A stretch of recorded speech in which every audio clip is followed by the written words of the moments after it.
Oh hey, it's me again. I think you could say some of my guides are a little out of date. The Leshrac guide wasn't even updated when Lightning Storm was the game-winning spell, so I thought to welcome in a new year, a new Dota, we'll remake the exact same heroes. By and large, Abaddon is the same hero, you go the exact same starting items. One change is he's good with Echo Saber, and there's the possibility to want to get a Helm of the Dominator rather than Vlad's, and no drums at all, because drums suck. And that's coming from a guy currently holding a drumstick as a pointer. His talent pickups start with level 10, 25 damage rather than XP gain, because Abaddon games tend to end fast anyway. Level 15 you go mana, because armor is always the worst option. Level 20 cooldown reduction, because your team's durability is directly related to your spells, and if you get to level 25, plus 200 aphotic shield health. The 25 stroke is a lot, but shield plus the cooldown reduction means more shields that tank more damage, and that 200 plus health actually turns into plus 200 damage when the shield explodes. And as Abaddon still fits the utility role, spells that help his team are usually better. Also, denying is slightly harder because it has a projectile that isn't instant. Now you have to be skilled to deny yourself. Oh no! Bloodseeker also hasn't really changed. The jungle he starts in, he absolutely has though.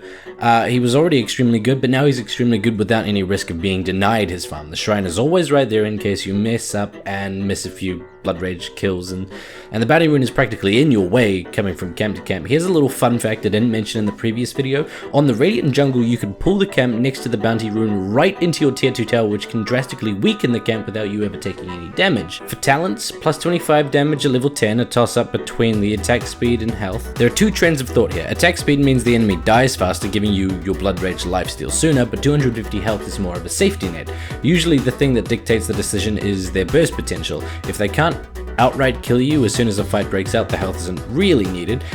But for level 20, we're finally coming across our first respawn talent, and picking these up is admitting defeat. We don't die, we won't die, and in general if you're dying so much you need a lower respawn timer, odds are you're respawning into another death.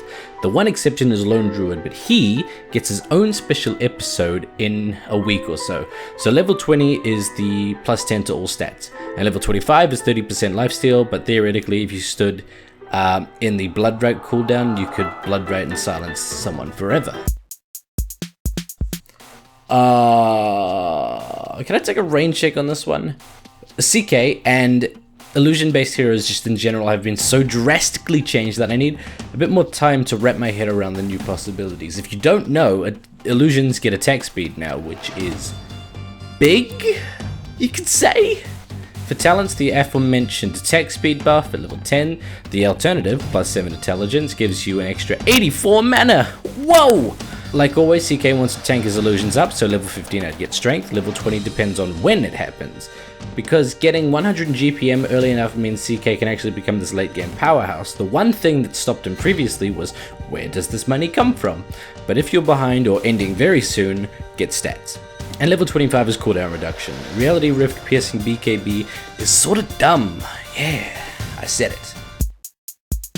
My boy Disruptor is still the same. Maybe we can drop the soul ring because of the shrines, and soon I can actually make a guide on warding in the new map. Level 10 I'd get cast range over GPM.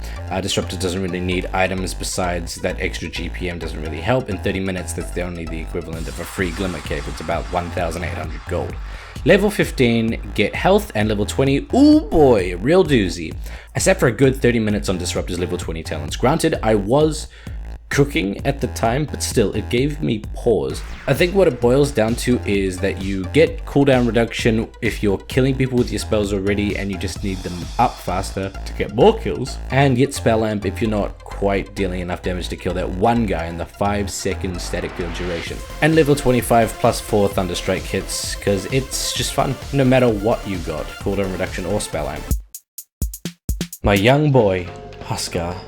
Huskar is a new man. The changes to Roshan and Helm shook him to his very core. A few weeks ago, I was faced with a problem. Huskar needs armor. Helm no longer gives armor, and while looking for a solution, I ran into a build that was always available that I never even considered. Now 100% of the time, I go Armlet, into Medallion, into Solar Crest, and let me explain why. Medallion was the first thing that came to mind for cheap armor because of the aforementioned Helm of the Dominator nerf, with Mana Regen to boot too. Awesome, and now Medallion works fully on Roshan as well. Sick! But the biggest thing is that Medallion and Solar Quest's active is purgeable by life break. So for Solar Quest, not only are you giving your target a 25% blind and 10 armor loss, you are keeping your own 25% evasion and 10 armor increase. This sub 300 gold item is giving 50% evasion and a better armor reduction than Desolator. I'm keeping the old description there to humble me. I stupidly wrote way back, no need to put the active on anyone, and I want people to remember that, because I'm an idiot. Huskar's talents are the first that actually get after your spells are maxed out, ignoring your ult, which is still meh. Get 150 health, plus 30 damage, 15 strength, and 400 life break range. My logic for this is that if you've gotten to level 25 on Huskar, you're probably winning, and 100 attack range is what a loser would want. And Satanic also gives 50 damage, which is welcome, I guess. I think I've saved myself a lot of time by not updating this. For 2 or 3 patches, Lightning Storm was Leshrac's bread and butter, but now everything's back to Diabolic Edict being maxed. And to be honest, I was winning with this build when the phase was going on. Diabolic Edict is Leshrac's best spell, and it always has been. Plot twist, boys and girls, today we're getting the movement speed buff over the health buff. Leshrac is already nearly the fastest hero in the game, and adding 15 more onto him means he can run down anyone. And as a hero who depends on M clicking on an enemy and basically taking your hands off the keyboard and just following him, the movement speed pays off way more than the health. And the level 15 talent is a joke, by the way. Absolutely every single game get the plus 400 mana, unless you're up against Anti-Mage, but if you're up against Anti-Mage, you're screwed anyway. Level 20 gets Spell Amp, but it's not really that important. The important one is level 25. Get more Diabolic Edict explosions, and think of it like this. You win by killing the Ancient. No matter how much damage you can deal to a hero, the game ends when a building goes down. Win a team fight with Diabolic Edict and use the exact same spell to breach the base. Diabolic Edict wins again. Suck it, Lightning Storm! And finally, for this episode, Medusa!